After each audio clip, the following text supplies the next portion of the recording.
Hello friend, SM education services के official YouTube channel पे आपका स्वागत है। मैं एस के सिंह, एमबीबीएस काउंसलर। आज बात करने वाला हूं एमसीसी रजिस्ट्रेशन के बारे में कि एमसीसी का रजिस्ट्रेशन कैसे करना है उन स्टूडेंट के लिए जो ऑल इंडिया कोटा 15% के लिए पार्टिसिपेट करना चाहते हैं या डीम्ड यूनिवर्सिटी के लिए पार्टिसिपेट करना चाहते हैं।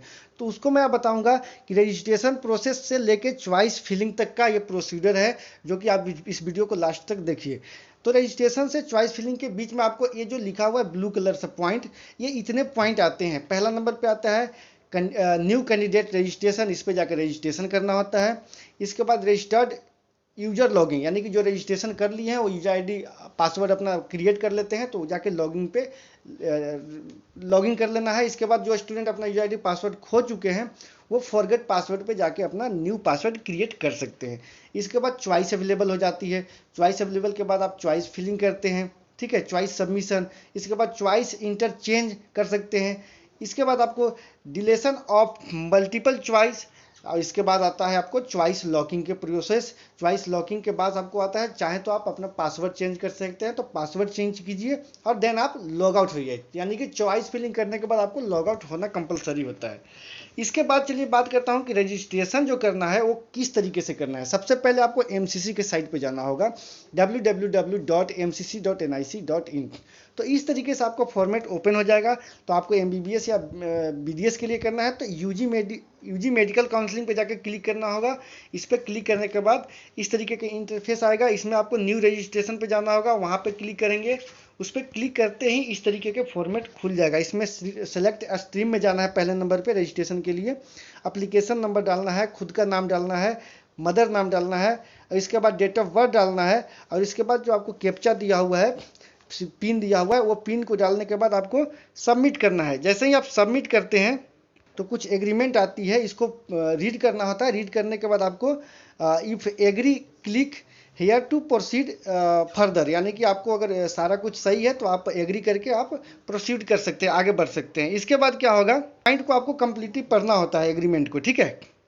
ये एक टर्म एंड कंडीशन होती है, ठीक है। इसको आप अच्छे तरीके से पढ़ लीजिए और इसके बाद सबमिट कीजिए। ये सारे प्रोसेस करने के बाद फिर आपको रजिस्ट्रेशन फ़ी का डिमांड किया जाएगा, तो रजिस्ट्रेशन फ़ी पेमेंट करना है।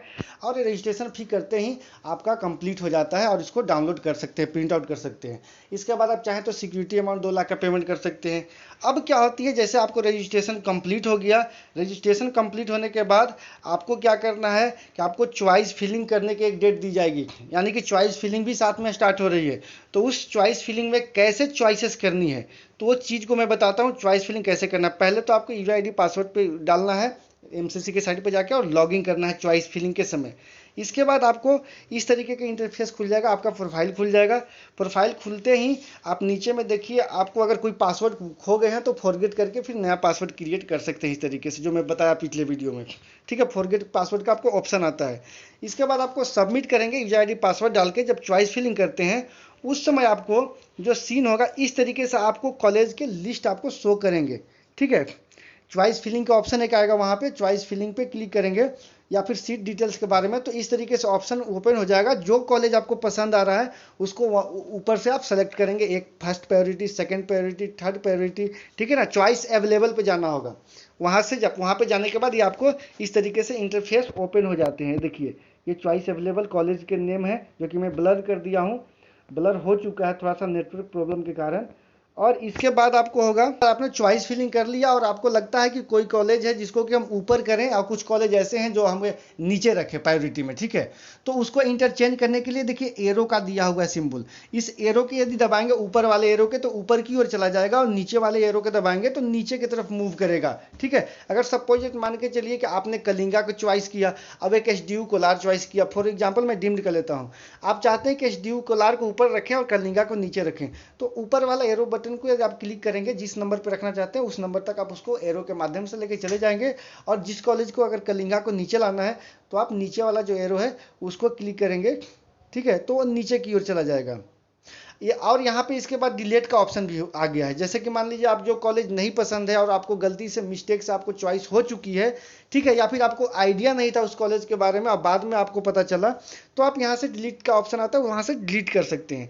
एक चीज़ और है कि चॉइस फिलिंग करने से पहले आप एक बार जरूर परखें, चॉइस लॉकिंग जल्दी ना करें। चॉइस लॉकिंग ऑटो लॉक होता है, यदि एक बार चॉइस लॉक कर देते हैं तो उसमें आप कोई एडिट नहीं कर सकते हैं और कोई कॉलेज को आप डिलीट नहीं कर सकते हैं। तो चॉइस फिलिंग करने के बाद आप अच्छे तरीके से एक बार देख लें कौन कौन से कॉलेज को आपने चॉइस फिलिंग में डाला है, कौन कौन से कॉलेज कैसे हैं, इसके बाद ही चॉइस लॉक करें। यदि आप चॉइस लॉक नहीं भी करते हैं तो ऑटो लॉक होता है, ऑटोमेटिक आपको लॉक हो जाएगा।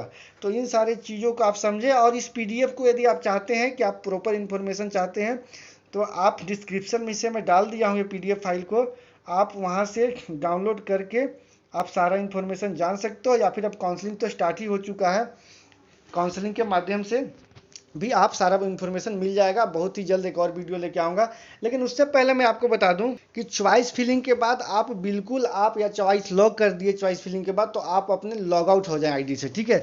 लॉग आउट होने से क्या होता है, आप सेफ साइड में हो जाते हैं, ठीक है। बहुत सारे लोग होते हैं जो कि लॉग आउट नहीं कर पाते, थोड़ा सा कभी कभी प्रॉब्लम आ जाती है, लेकिन जब भी आप चॉइस करें देन लॉग आउट हो जाए तो सही रहता है, ठीक है। तो जी हाँ दोस्तों, बाकी यदि आप लोगों को किसी भी तरीके की प्रॉब्लम आती है तो कांटेक्ट कर सकते हैं। आज के वीडियो में इतना ही, थैंक यू।